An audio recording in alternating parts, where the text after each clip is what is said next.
At some point, wasn't it just scary I know belief in yourself, everybody says believe in yourself. Sure. For one person who believed in themselves, there's 100,000 that failed. Yeah, I mean, obviously that the fear is back of your head, like, what if this doesn't work out? And the first, when I left JP, If you were to pick, would you rather have an average product with excellent distribution or an excellent product with very average distribution? definitely the first, like, average product with amazing distribution. I mean, that is by far the better way to make a successful business. Yeah, I see some of the vibe coded apps and even the landing pages that come out with them, and they're just cookie cutter like products, right? And so people are going to get numb for this. With vibe coding, it gives you the impression that you're doing something, so it's like a rocking chair. If I sell the company, I'd make more than some big VC-backed companies had sold for. Oh, right? for sure.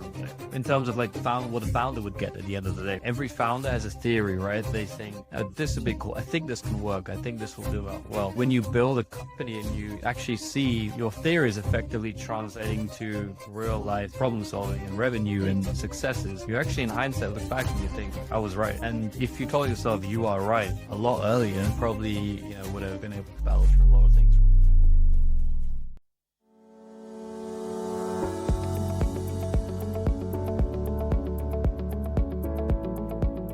Hey everyone, it's your host Saeed with Messy Growth. So today's guest is someone who embodies what I'd call a true builder.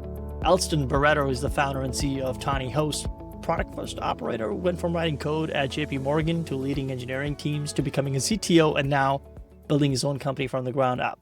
He's been a principal software engineer at Elsevier, CTO of multiple different startups, a TechCrunch Disrupt hackathon winner, that's a mouthful, and even a TEDx speaker. But what stands out most though isn't the title, it's the pattern he ships. From big finance to startup chaos to funding his own SaaS, Elston has been very structured in terms of like enterprise environments and messy early stage reality. He understands product engineering, velocity, and what it actually goes and takes for them to go from an idea to execution without hiding behind theory, something I want to dig deeper into.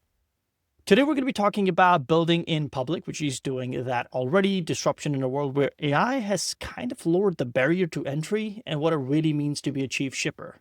Something I got from his LinkedIn profile. We'll dig deeper into that as well. And of course, most importantly, how technical founders should think about go-to-market, not just about writing a piece of code. Elston, welcome to the show. So having this great to be here. Happy to share my knowledge along the way. Absolutely. Thank you so much. So when I reached out to you or your story, and I mean, naturally, a lot of my guests, I see everything, their activity on LinkedIn. It just excites me, the journey that you have been on. And one of the numbers that I got was like, you've crossed 15 million users. I want to talk a little bit more 1 about million that. users. Oh, sorry. 1 million users. Yeah, 1 million users. 1 million users. Sorry about that. I want to talk about that a little bit more in terms of like, what is it when you cross that kind of number and people, something that people don't really talk about, what it takes to get to that point, to that journey. I'm assuming it's a lot of just hard work and hours of beating on your craft day in and day out.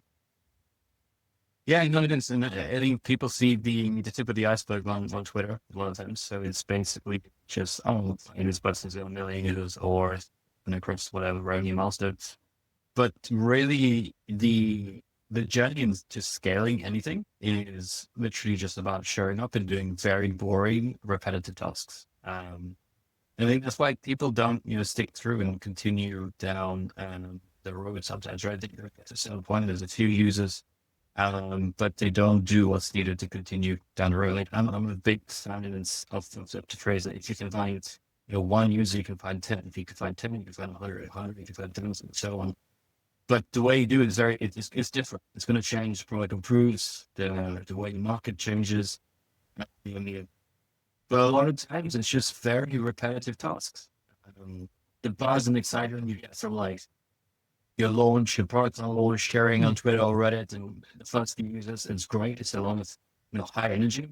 But the journey from there to like 1 million users or whatever isn't as exciting as the first part of it. And that's the reason why I think people never cross that valley or go back to the start and create something else because they miss that kind of buzz and excitement, right? But a lot of times it's just showing up really, and that is a skill in itself, right? To help you grow. Right, 100%. So one thing I wanted to talk about in your journey with Tiinyhost is that I assume this started in as a side project for the most part. Yeah. At what point in your journey with Tiinyhost did you realize that, hey, crap, this isn't just a side project anymore. But it's an actual company. Was there a particular moment in time? Was there a particular signal, or you just kind of felt like that, hey, it's not an appropriate time for me to just focus on it full time? Yeah, I mean, it's the hardest thing for any, I think, entrepreneur to know whether they're kind of going down a correct route or not. For me, there was very little. I mean, if you look at how people measure products now and usage, like it's very little usage. But there were fans, right? There were a few fans. There were a few people that really liked the product. Not a lot. I mean, I think we had like a handful of customers in the first year, right? Maybe a dozen or less, kind of thing. And it took us a long time to get that. But I could tell that people found this useful. And I just really, hung to the theory that if I can find 5, I can find 10. I can find 10, I can find more. And so it wasn't, I think if you're building a product and you see like nobody appreciate it in the sense that they kind of use it and bounce, or they're not kind of, seeing any value from it, you're doing something wrong. But if you even get a few people that kind of see the value in it in some way, or even it's never going to be perfect, I think that's a really good indication that you're on the right track. And it is really about a journey, right? Going deeper and deeper down that track until you got to cover what the product really should be. And then it's down to personal goals, right? At what time do you switch? When do you really make the jump? And I think, people do it when they're unprofitable. People do it, very early on. But for me, it was, I guess, when my personal finances made sense. And then I kind of took the jump to do that, because I had a decision. I either basically continued for it to be a side project, and I was happy just it staying, as it was, and then and moved up kind of a career at a different company, or I went full in and changed my trajectory. And for me, the best decision was to kind of go all in at the point. Yeah. In hindsight, looking back, obviously you would say that it was a perfect decision for you to go ahead and invest all of your energies in Tiinyhost. But looking at your profile, looking at your experience, JP Morgan, we talked about it. I mean, there were a lot of signs that you were headed for a great career path. At some point, wasn't it just scary I know belief in yourself, everybody says believe in yourself. Sure. For one person who believed in themselves, there's 100,000 that failed, even though they believe in themselves. Just naturally, that your road is paved with a lot of failures out there, right? That fear didn't kick in. That fear didn't kick in the fact that, crap, and if I lose this, that's it. I mean, like, I'm putting a dent in my profile, my career in a lot of ways. And if it fails, like, that's it. I'm back to the picket line, so to speak. Yeah, I mean, obviously that the fear is back of your head. Like, what if this doesn't work out? And when I left JP Morgan, it didn't work out. I left for another company, another startup, and it didn't work out. I ended up needing to go back to a job. But there's two things. I mean, one thing is I deep down never really appreciated the path forward within a corporate company. I mean, I could see what it's like growing, up the corporate ladder, who I would be. I saw other people there, but none of them really attracted me, right? And so there was no example or role model I wanted to be at 5-10 years, right? So on the outside, it looks, oh wow, like you're Google, you're JP, whatever, big company. It looks amazing. Like, why would you want to do anything else? But when you're in it and you see basically, what it means to stay here 10, 15 years or move a career, it's for some people, but it wasn't for me. And so it was a push more than anything else, like find something else to work. And so it was just inevitable for me to kind of find something more engaging to do for the next 20 years than this. And then, when I took that first jump after JP, something, really interesting happened in the sense that I left. I didn't earn any money for that year because, we were effectively just trying to use the money towards growing a team and growing the product. And so I was out of pay and I was living on my savings for a year. But when it came back to finding a job, I actually increased my salary pre-JP, compared to my JP salary by like 50%, just because I had the experience of what I did in that year. And so there's a really weird kind of situation in the sense that if I'd stayed at JP for the year, my salary would not have gone up by 50%. Yeah, 100%. Exactly. That would have not happened. But because I had these experiences, I built a team, I built a product, I was effectively, in a CTO position. I learned so much. People looked at me completely different. And even if everything goes, fails and whatever you do doesn't work out, I guarantee you would have learned a lot, basically, just in this kind of journey. And if you keep your ties, you maintain good relationships, don't burn the bridges on the way out. You can always go back, right? People know you are good. People want people that they trust are good. And so I had that door open in some sense. And people on my way out, they basically said, "Look, if you ever wanted a job, come back and speak with us." So all those things add up, right? And then you start to find good kind of risk. Your risk is a lot lower than it seems when you're hedging essentially. Everything. Yeah, for sure. It's interesting because I was speaking to somebody a few months ago, and they're a CEO at a very successful SaaS company here in Poland. And one of the things that person said and really struck me was that I have made myself unemployable. I was like, what do you mean? That like I've been CEO for 10 years and now I'm unemployable, not because that there wouldn't be a job, God forbid, should this company fail in any way, shape, or form. It's because I've seen the other side and I cannot work for other people now.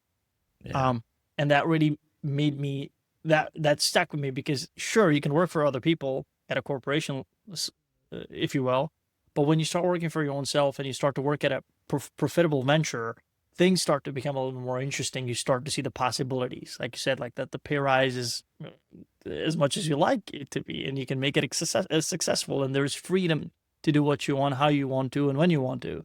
So I certainly think that there is an appeal, but not everybody has the discipline like you said, that you just got to come and do the boring stuff every single day. Sick, you got to do it. Don't feel like it, you got to do it. Raining, you got to do it. Kids crying, you got to do it.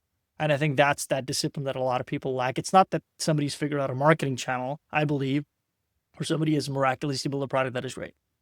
Repetitiveness, essentially. Yeah, exactly. 100%.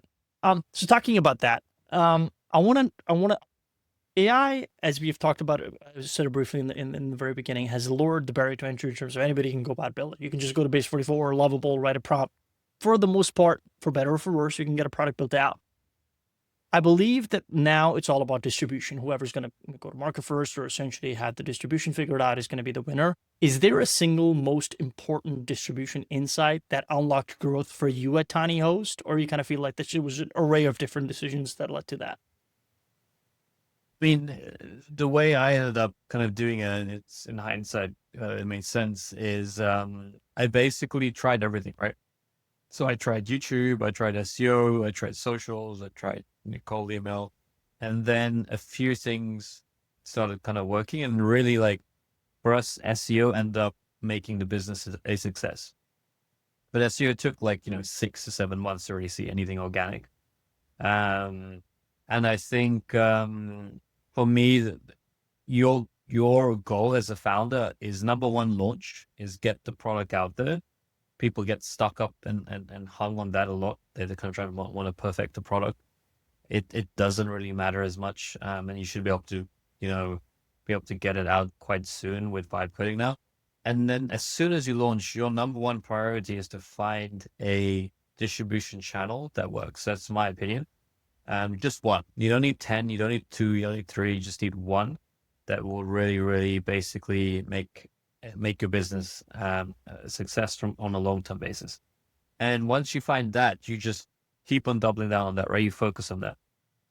And at that point, you will basically have a track for your product to grow and grow and grow. And then at some point you want to diversify a bit more, but you can, get to, at least 10, 20, 30K MRR by just focusing on one channel. And the reality is, if you are a solo founder or a small team, you can't spread yourself that thin.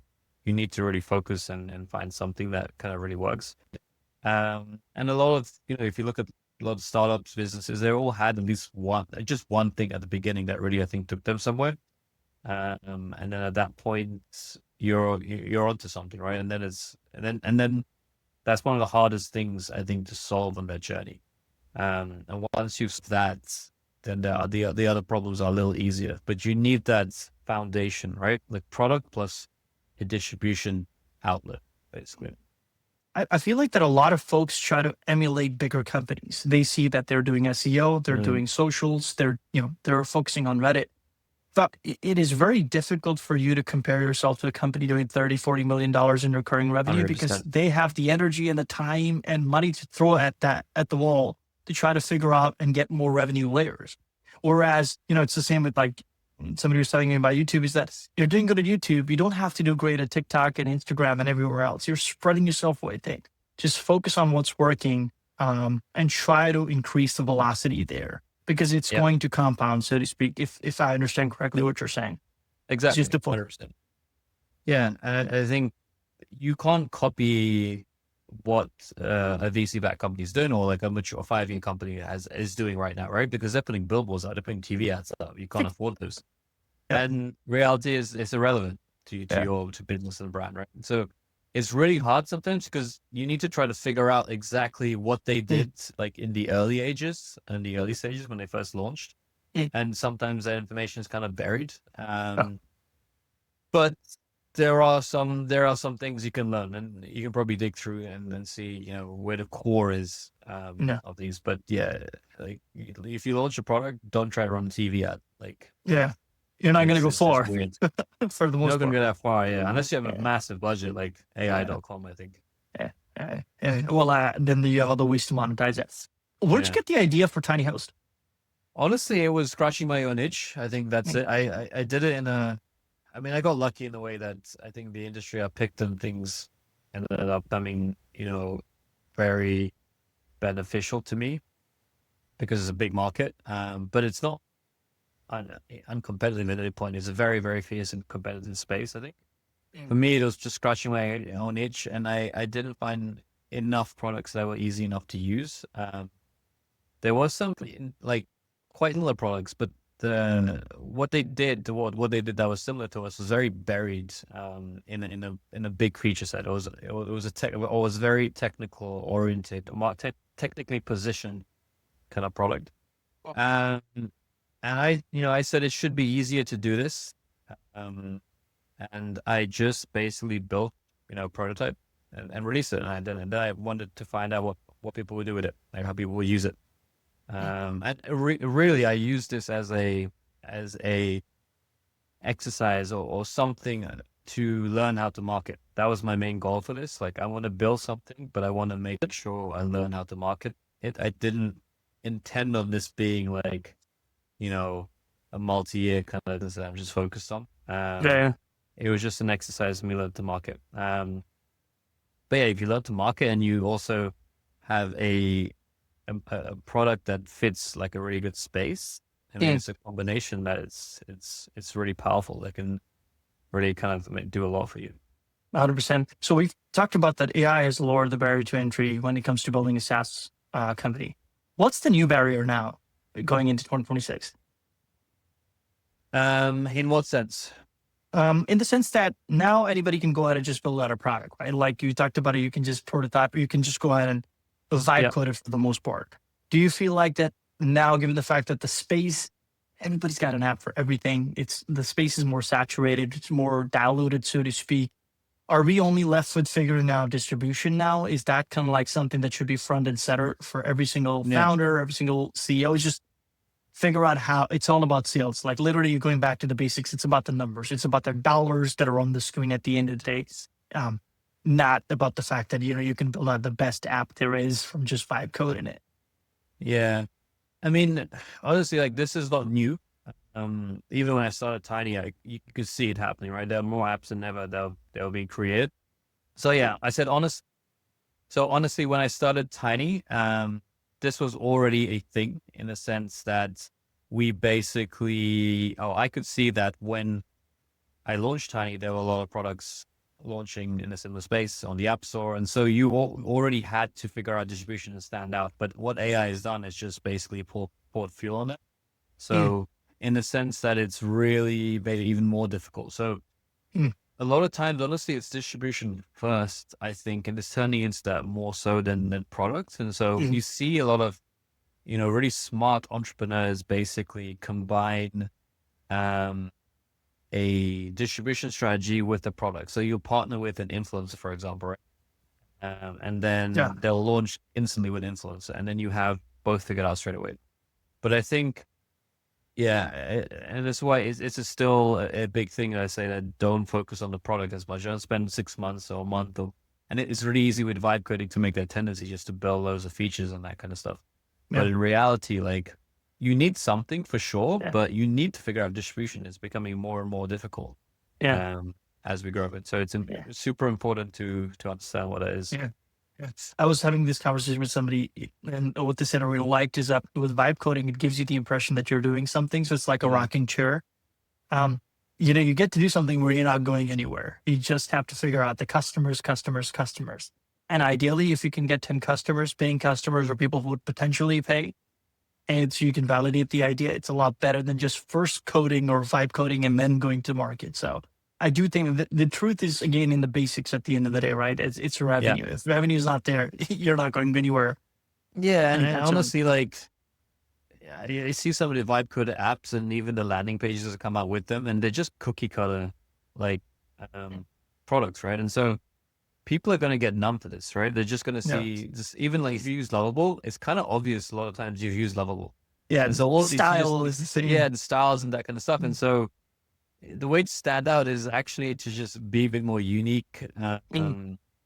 Actually spend time in the product, right? Like as more and more people vibe code, they'll try to figure out like a really quick way to just launch something without really caring about the product, the landing page, the copy, accepting whatever the LLM basically, suggests to you.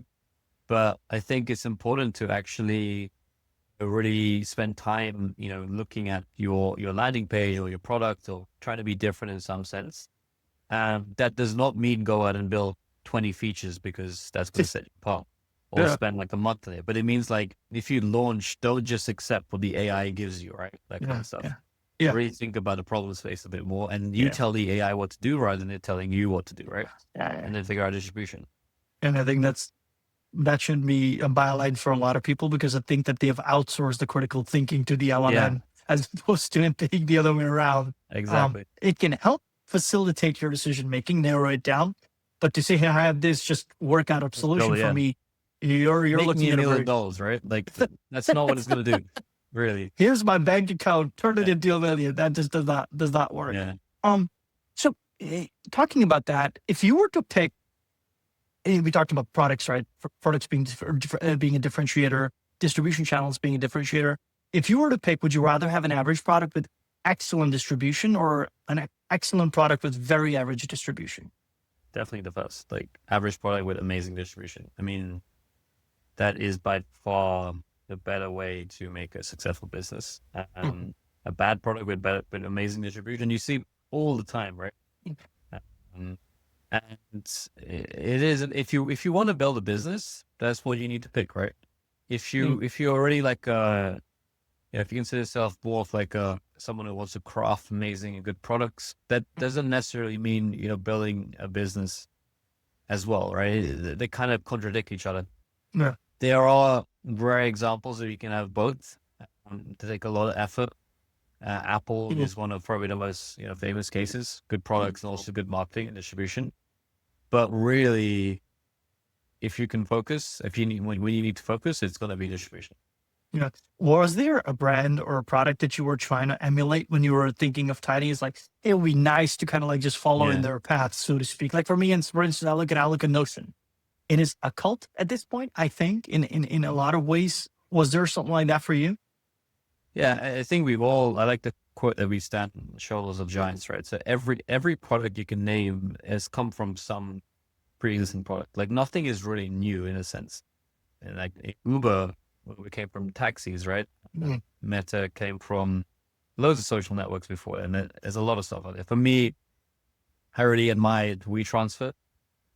Oh, yeah, they're A good. really simple product, like very popular, easy to use, not a lot going on, just, it does exactly what it says, not trying to confuse you with a lot of stuff. And I like those. Is very refreshing to see that, right? And it also meant I didn't need to build a lot. So it looked like you could just build it in an hour. You could vibe code that front end in an hour or so, right? Yeah. And so I like that simplicity. And so I was trying to figure out, like, how do we build more products like that, right? There aren't many products out there like WeTransfer.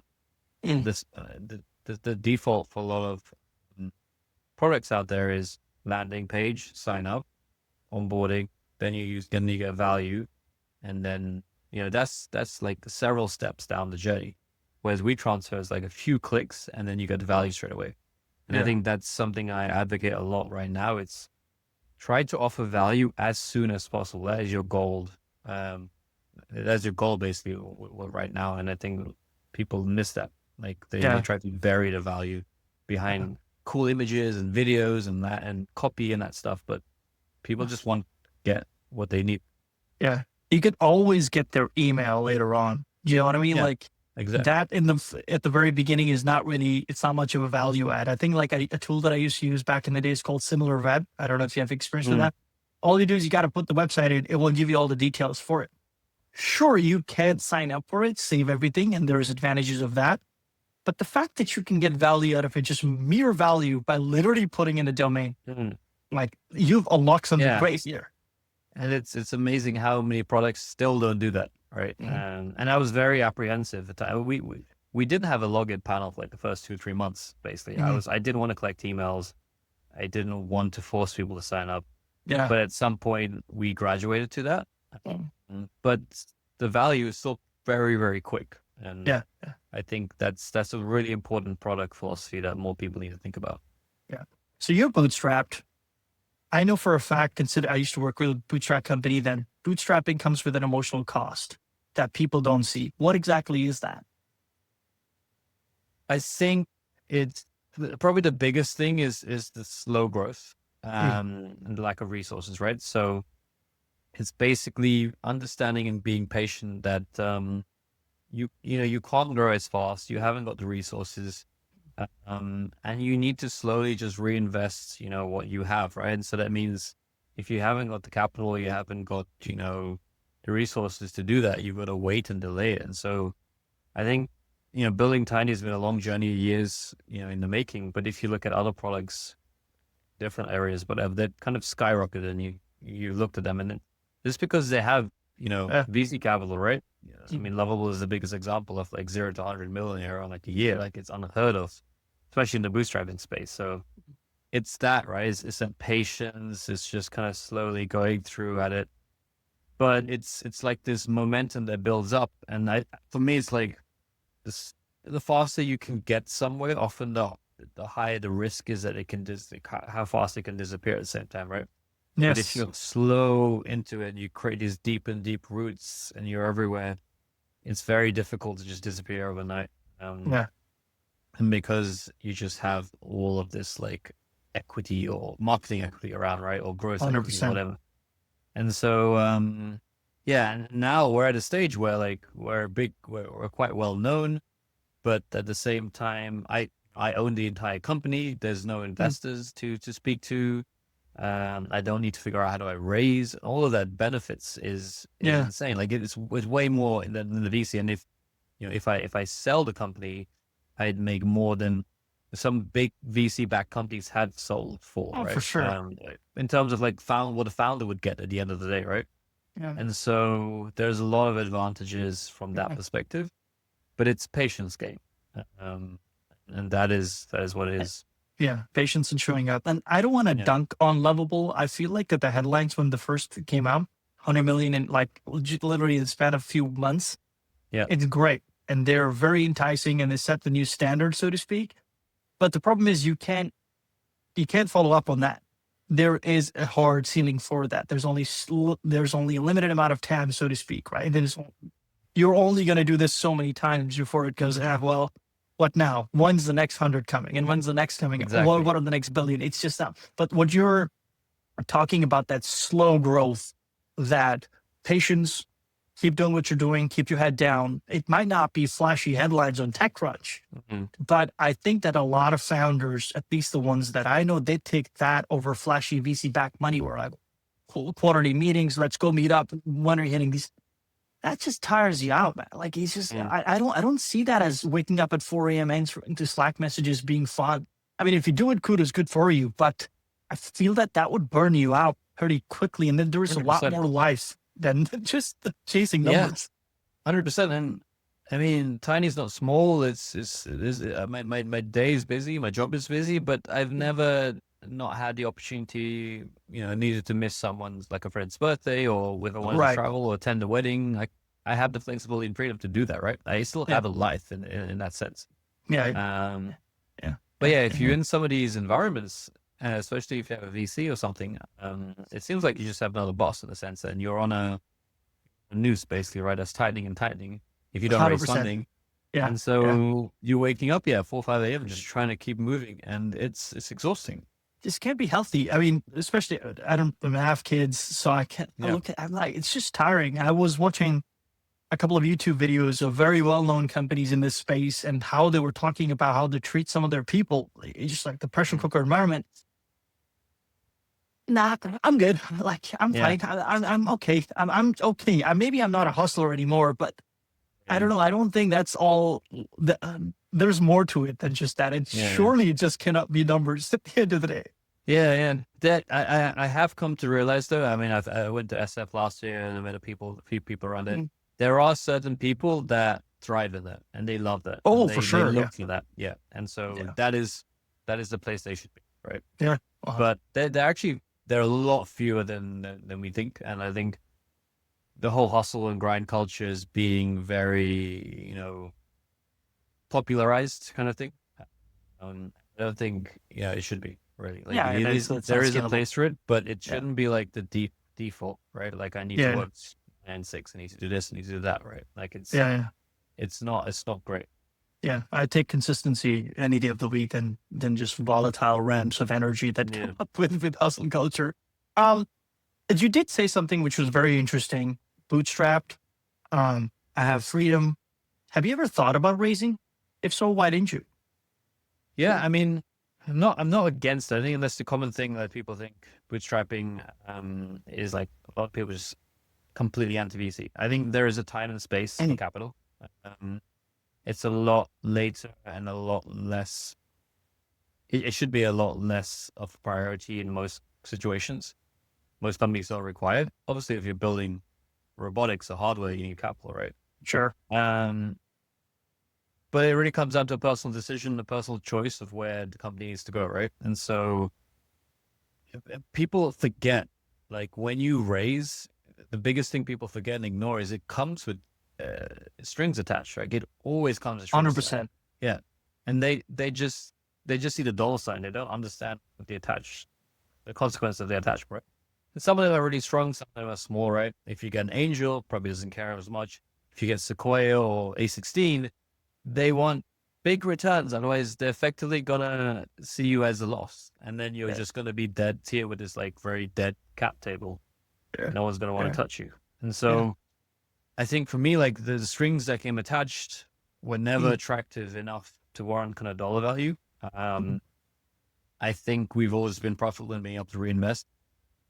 For me, one of the biggest reasons I would raise would be to have, capital to hire a very top quality team, because top quality teams and people require basically, they earn a lot more money. And so as a bootstrap, you can't, hire those people as well. Yeah. But generally, I think it's never warranted the reason for me to kind of raise, and I'm happy kind of growing as it is. But I never say never. Like really, maybe in like maybe in 2-3 years, I think Tiny needs to be a lot bigger than it really is, and then I could raise. But it also means like, what does that mean? That means like you're trying to build a team of like 50 to 100 people now, and now you're trying to go faster, and it's if you're ready for that, cool, go for it. But I've never been a track. 100%. I want to ask you something. So I've had equity in companies before and I've exited out. I'm not going to lie, despite the fact that I had a very small percentage share, I'd still daydream about what happens when I exit out because I know what the share being sold for, of course, what my exit package will look like, so on and so forth. And that's just me being on the ground level with very small equity. Do you daydream about your exit, or is like, yeah, like that's the exit I would like to have in a few years or whatever that might be? Or is it more about like, nah, just keep building and keep your head down and forget about the rest? I think I'm in the minority in the sense that I do dream about an exit for sure. There is kind of a level I think I would like to get out and then do something else. But the more I've been speaking to founders, like I know founders who have exited that just like don't exit. Like they feel a bit lost. So I think it's down to personal personal preferences. But honestly, I said one thing, like I want to continue doing this until I stop having fun doing it. And right now I'm meeting so many interesting people. Journey's going really well and I'm enjoying kind of, everything, freedom and the options, the experience and the privilege of being a founder of a fast growing bootstrap company. And that's really cool to have. But at some point I'd be open to an exit. Mainly because for me, I'd rather kind of, have that, just go do something completely different. It may not even be like, another company, could be something completely different. But it's interesting how many people don't think that way. I think some people can start off thinking that way. Like when you first start a company, like, oh, I want to build this and I want to sell it for X. And then, I'm going to go and retire of each. But reality is when you get down this road, you realize that it's not as attractive as it seems. You're really into kind of this rhythm of building and meeting people and the community. And the reality is, I think I saw a really good podcast by the MailChimp founder, and he said, as soon as he sold the company, he effectively exited the arena. He wasn't relevant anymore in that sense. Right. Yeah, because you're not CEO of the company, you've just sold the company. So like that is what happens. And as long as you're okay with that, great. But some people really want to be in the arena as such, right? And it's a very lucky and privileged place to be, and you work really hard to get there, right? And then your trade-off is capital at the end of it, and so you need to know what to do with it. It's not as interesting as people think, and so it's a personal realization as well when you go through this journey. 100%. Was there a belief that you had about startups that completely changed after you had your own? Yeah, I think there were many, in the sense that I remember watching like The Social Network when it first came out, and I was like, Yes, this is so easy. Literally, you make an app at like university, you go get some money, and then you just grows, and then suddenly you're $1 billion company, and everyone's like, great, let's just do that. And then once you do it, you're like, okay, this is actually very, very difficult. Like, so like the first startup I did is we spent like 6 months building an app. I was like really pumped to the launch. We launched it, and absolutely nobody downloaded it, and it's like literally a brick in your face.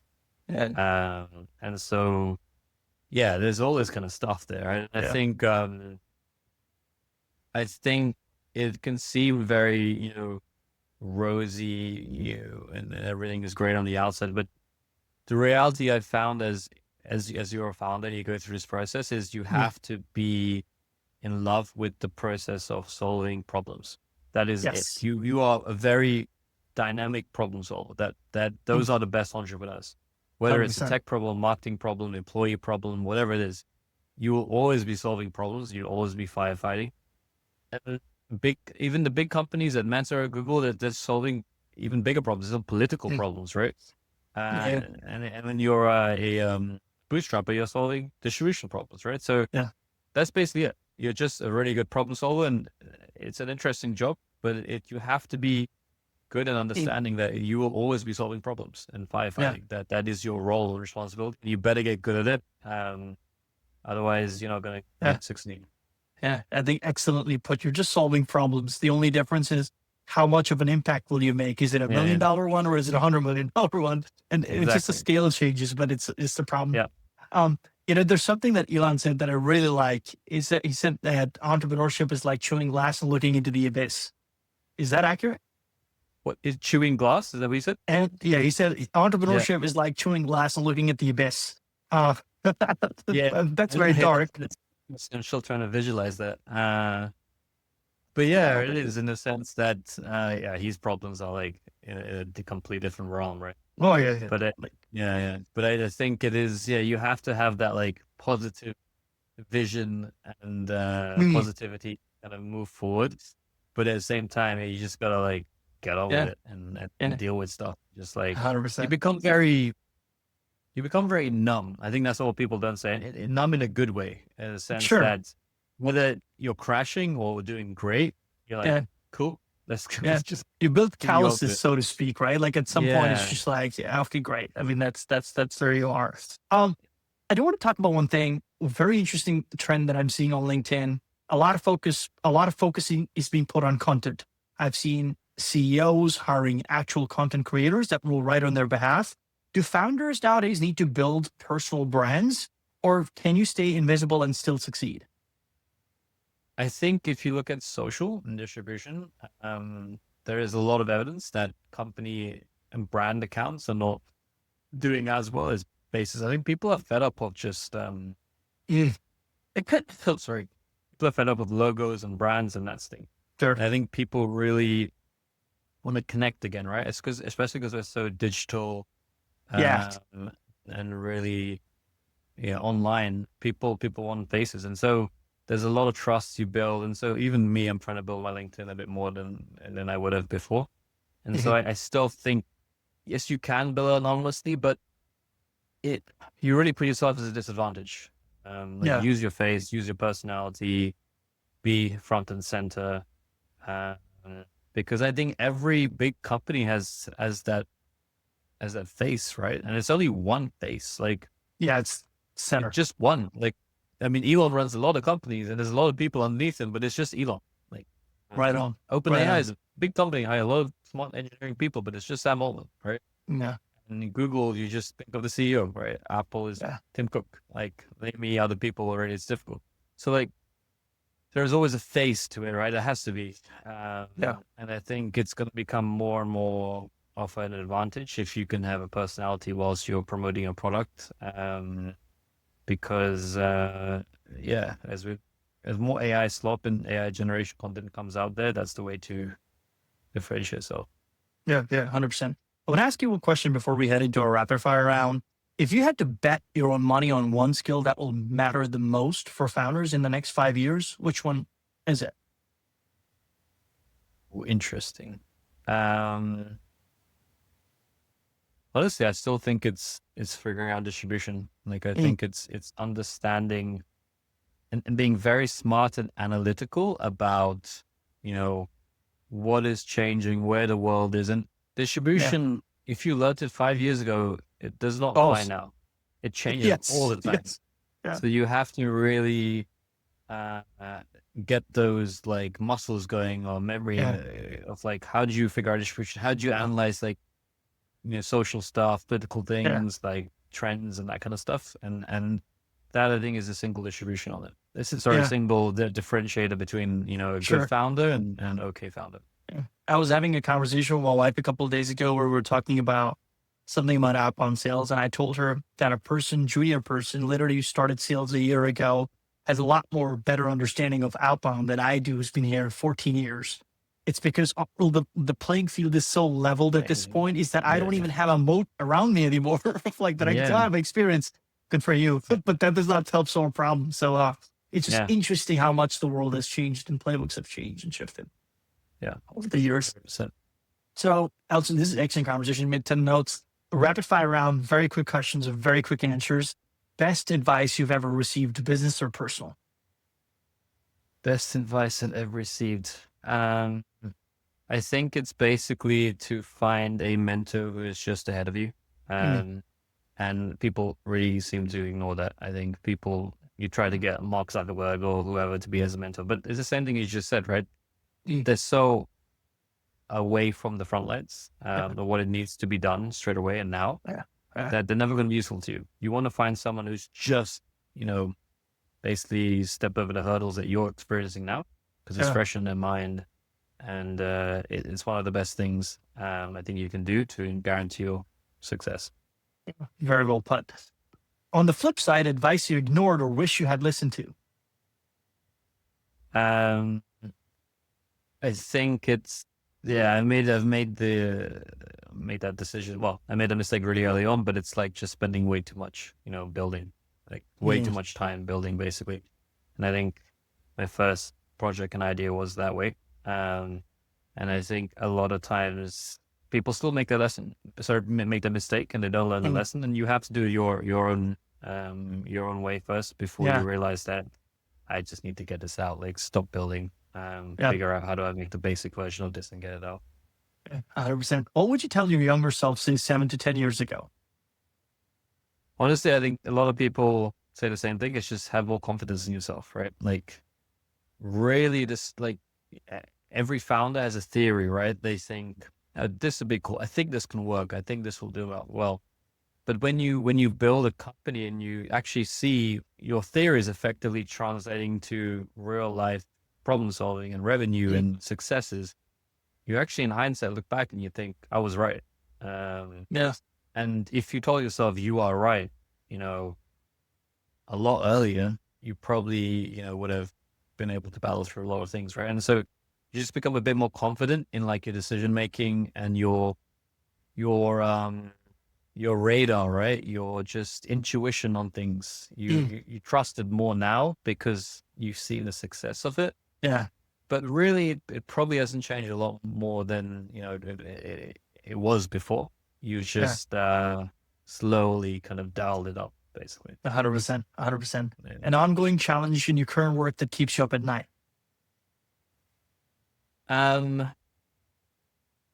It's the problem solving for sure. But I think as you get bigger and bigger, you find that you're like on a higher pedestal. And I think you feel like you need to continue to maintain that position, right? I mean, there's a quote saying like one of the hardest things to do is become like number one or first in the category or in the competition or whatever. And the second hardest thing is staying first, right? True. And it's very, very difficult. And there's no first position here, but it's like we're pretty ahead and stuff. We're going pretty well, but it's like in the back of your head, it's like, when will the bubble pop, right? What do we need to continue to stay ahead? How do we keep this momentum growing? And it's a lot less pressure when you're small, right? Because you're like, I have 10 users, like it doesn't really matter kind of thing. Yeah. But now there's a team that's depending, on the business as well. And then there's also a lot of users and products. So that's a constant thing. Like, how do we, it's a good kind of, nagging kind of thing in the back of your head, because it drives you to keep on pushing forward. But that's definitely there. 100%. Your favorite restaurant, meal, or spot in London? Oh, in London. There's a really nice Thai restaurant that comes to mind called Smoking Goat. Oh, right on. And it's like Thai barbecues in Shoreditch. It's very different to normal Thai food. Highly recommend it if you feel that it's kind of very spicy, but very original flavors. And in the tech center. So it's like tech center of London, so recommend it. Perfect. One tool that you swear by cannot live without. Oh, that's a tough question. In work, or you mean personal? It could be anything. Sure, personal, work, whatever works for you. Yeah.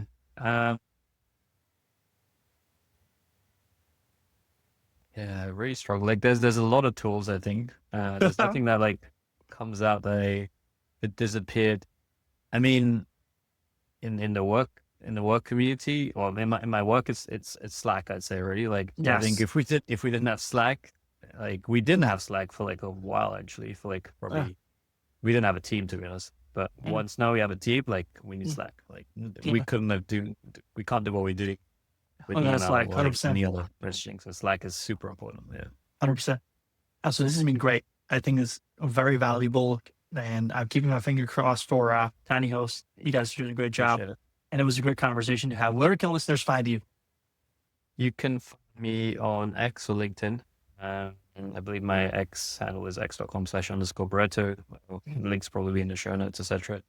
Yeah, so my DMs are open. Please DM me. I'm always happy to reply to people that need help and provide kind of advice. I'm a big believer in, like, passing the knowledge downwards, and hopefully other people can do that. And it's a difficult, it's a long road. But the knowledge is out there, people have it, and I'm happy to help where I can. Yeah. I really appreciate it. Thank you. Any upcoming project, launch, talk, or event that you're excited about? We are launching some very interesting AI features, which are now, like, one of the biggest ones is a PDF to website creator. So you be able to upload a PDF and it just converts it to a website, which is super exciting for us because I think we have a lot of PDFs, which is there. And then we are trying to also create, like, some kind of editor that will allow you to. We get a lot of people who upload content created from other websites, right? But the problem is they need to go back to those websites to edit. So now we're trying to basically slowly get into our own kind of pace of, like, an AI prompt-based editor. And I think that's going to be super exciting because it keeps people on us and using us. And I think we'll be able to really do well in the workflows. 100%. Keep my fingers crossed. Thank you so much, Elston. Really appreciate it. I really appreciated the chat. Folks, if you got value out of it, share it with someone who needs to hear it. I'll see you next week. Thank you. Cheers.